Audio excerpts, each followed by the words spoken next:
Olá, então vamos agora começar a tratar dos volumes de controle de fato.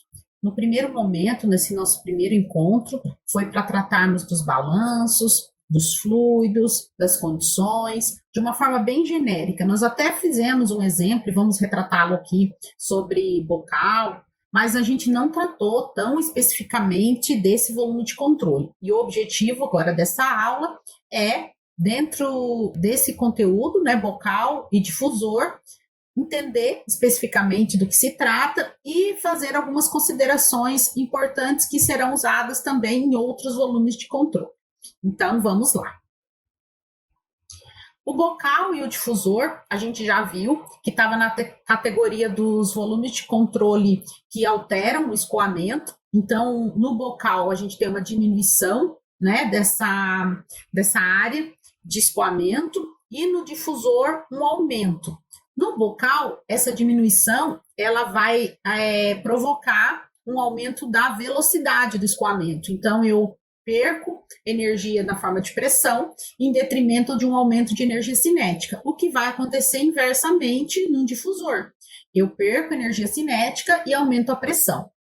Mas né, eu já consegui ver isso alguma vez? O bocal e o difusor são comuns no nosso dia a dia? Talvez não sejam tão comuns como uma bomba, né, que todos nós já tenhamos visto, mas é bem comum também.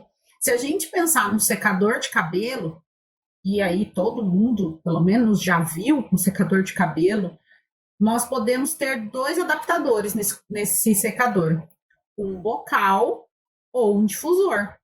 Esse daqui vai ter como proposta um aumento da velocidade do ar quente que está saindo desse secador, e esse secador depois a gente pode até voltar a falar dele, porque ele tem aqui uma resistência que está provocando esse aquecimento, então esse ar frio entra e ele sai ar quente, e aí tem um trabalho de eixo, né, que eu tenho que ligar esse secador na tomada. Eu tenho até uma outra análise interessante, que a gente pode voltar a pensar no secador, mas por enquanto o que eu estou querendo é essa vazão de saída desse ar quente. Esse ar já está quente, aqui antes desse adaptador, ele vai estar numa certa velocidade de pressão, a sair aqui com esse adaptador numa outra condição, com uma velocidade superior. Aqui ele vai estar com uma velocidade inferior, mas uma pressão maior.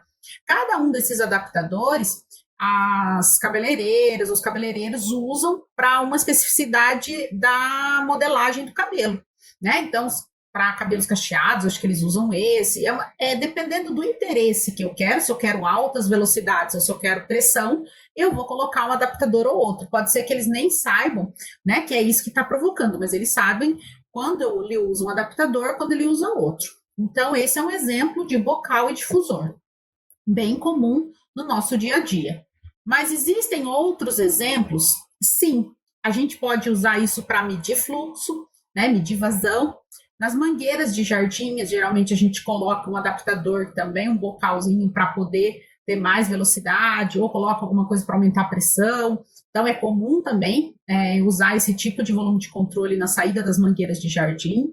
Isso também é comum em bombas, em turbinas hidráulicas, dentro das turbinas hidráulicas, para poder proporcionar a operação adequada de um spray dryer, do atomizador.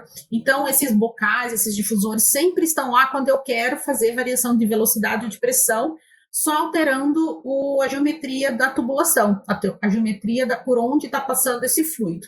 Isso é bem comum. Tem uma outra aplicação que a gente também, num laboratório, acho que todos nós já fomos para um laboratório de química geral e já usamos um bico de Bunsen. Vocês conseguem relacionar um bico de Bunsen a um bocal ou a um difusor? Então, esse vídeo já foi um vídeo que nós usamos lá na primeira aula e que estava mostrando um bico de Bunsen. Mas a gente não falou nada sobre como que era, ele só apareceu lá, né, como uma parte do escoamento. Mas olha só um bocalzinho aqui dentro do bico de Bunsen. E para que ele serve? Para que eu tenho esse bocal aqui? Se a gente imaginar esse fluido, né, o comburente está vindo, o combustível está vindo com muita velocidade. Quando ele passa por esse bocal e esse diminui a pressão e aumenta a velocidade. E aí a gente tem sempre uma entradinha de ar aqui nesse bocal e faz com que agora eu tenha o oxigênio, que é o comburente, e aí com o oxigênio e o combustível, eu consigo proporcionar a chama. E essa chama, ela vai ter a cor, dependendo do quanto de oxigênio que eu conseguir proporcionar para esse escoamento. Nesse caso, é importante que a gente entenda que a intenção não era aumentar a velocidade, e sim diminuir a pressão, para que a pressão de dentro estivesse menor que a de fora, e aí o ar, né, tivesse esse gradiente para que o ar entrasse pela tubulação. Então, a intenção desse bocal não foi o aumento da velocidade, como convencionalmente a gente trata, mas sim a diminuição da pressão, para que tenhamos aí um gradiente de pressão e entrada de ar pela tubulação para poder acontecer a combustão.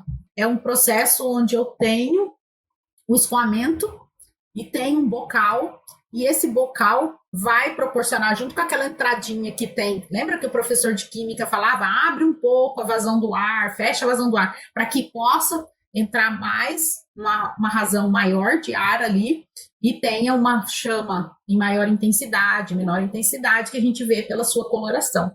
Então, até mesmo no laboratório, muitas vezes a gente faz uso desse bocal, de difusor, se eu quisesse diminuir a velocidade, para poder atingir os objetivos. Então, é muito comum o uso desses volumes de controle.